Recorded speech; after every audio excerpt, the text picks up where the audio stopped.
बताबेन कमेंटत like करबेन चैनलটা subscribe করবেন আর bell icon को दबाना ना भूलবেন। দেখা পাচ্ছেন আমরা মাটি কাটেছি, এই দেখলো মাটি কাটেছি, এখান মাটি কাটে আই অতি ফিপা হবে এটি দেখা পাচ্ছেন।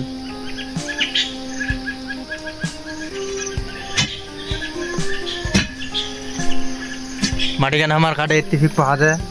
যে বলেন মাটি কাটছে এটি এই কাটেছে এটি দেখলো আমার লোকলা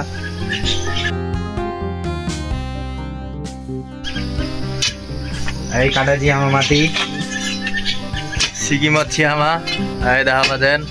বেহেনে পানি হচ্ছিল আলা পানি নাই কাম করছি দেখলো এটা হামা কইছি এটা উদ্বোধন হবে মোটামুটি 8-9 তারিখে ওটা দিয়ে গেলে ভালো করে গাছটা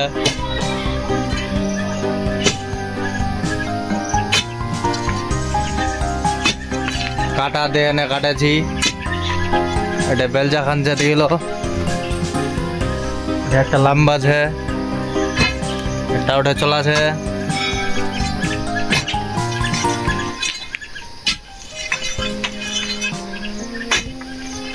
ভিডিও খান থেকে লাইক করবেন কমেন্ট করবেন শেয়ার করে দিবেন রাজমিস্ত্রি ভাইলা লাইক ঠুকে দিবেন যতলা লোক ছেন